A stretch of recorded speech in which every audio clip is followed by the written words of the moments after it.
morning and welcome to TWC Projects on this beautiful fall day.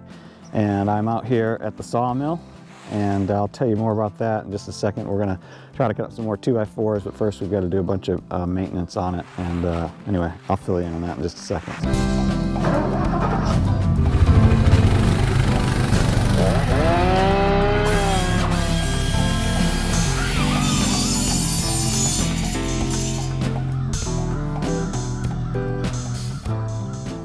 So I love the sawmill, no doubt. Everybody knows there's nothing more, enjoyable than turning logs into very usable lumber. But it's not all roses and apple pie. One of the things I like the least about it is trying to get it back into level, and that's really my own fault. Partly because I set this up temporarily, and ultimately I'll have it in a building that has proper footing that below the frost line and so forth. So this thing doesn't move too much.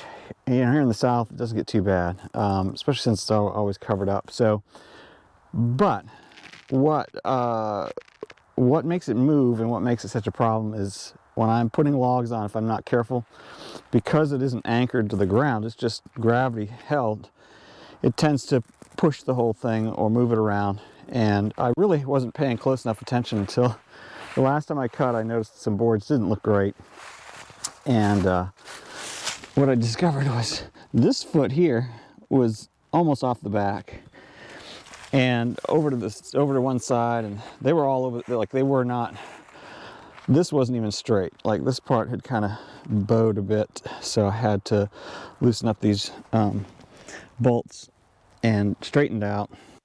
And then of course from a leveling perspective, you start get that out of the way for a minute. You start with getting your, well, this is the way I do it at least, getting my back section level. Then I get this one level. Then I get this one level this way. Then I come over and make sure it looks right here, and if not, then I kind of start over and go back. But then you work your way. Sometimes you have to go ahead and loosen a bunch of them up so that they're not, the weight of the pressure from the ones in the middle with these straight beams could be lifting the whole thing up. So you've got to work your way down, and you keep going. So once I get that right, then I do again here, and across that one, all the way down, so forth, all the way to the end. So it's time consuming, and if you aren't careful and you kind of slam the thing around each time you use it, it'll move. And so ideally I'll have this on a wooden floor and bolted to the floor, or on a concrete floor and bolted to the floor. These lifters, these adjusting lifters, have holes in them to be able to put concrete screws in them, or wood screws in them, and anchor them right down. So ultimately it'll be a lot easier. It won't be moving around, at least. And then if the ground does shift, then I'll, but hopefully that'll work it out. Anyway, I don't know how long I just spent doing that. Long overdue though, and I really don't want the whole, the rest of the boards to come out. I definitely had some on the last 2x6s I did that had some curves in them, and I was like, whoa, I didn't see that. And so I'd planned on doing this, but it took me, by the time you get all the right tools. Oh, that's the other thing. I could never remember what these are, so I wrote right on them what they were. I've got a 24 inch, oh, this one needs to be tightened still, 24 millimeter nut on top and bottom, so I get a wrench and a socket for that. This one's weird because it's 14 on top, but the nut is 15. I don't know why, but every time I go to do it, I always get frustrated. So I just wrote right on there what they are. And that way, next time, I'll know what wrenches and sockets to get. And ideally, you'll have a wrench and a socket. I always bring a crescent as well, because you never know. In fact, these down here were so long that even the deep socket didn't go all the way through them. So because this end is so much higher over here, so I use the crescent wrench underneath and the regular wrench on top, and it worked great. So that's it. Not pretty, not even fun, honestly. My least favorite part, if I had somebody just came in and had it all ready for me, boy, that would be the bomb. But that's not the way I roll, as you know. I'm a do-it-yourself guy, and so I'll keep doing it myself. I'm just blessed and fortunate to have a sawmill to be able to, you know, mess around with that. And I think you also saw before I'd marked the lines here. This is how far the back of the blade, when the thing's pushed all the way forward, the back of the band comes right across there. So I know if my log is sticking any further than that, I won't make it all the way through it. Check that before I get started. Sometimes I need to lob the end off a little bit, or the other end, whatever it is. So just thought I'd bring you up to speed on that too, and we'll get to cutting here in a second. So hope this isn't too boring, but it's part of the deal. So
all right, so we got a bunch of 2x4s out of that log, and the outer parts I cut in 1 inch so that I could try to make some stickers out of it. So we'll make that work, and I get it piled up over here, and then get another log on there, do it again.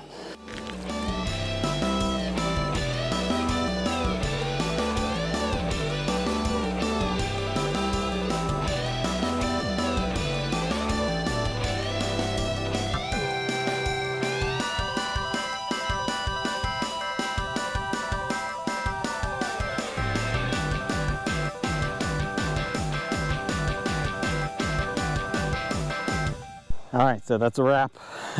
I always think I'm going to get a lot more done than I'm able to.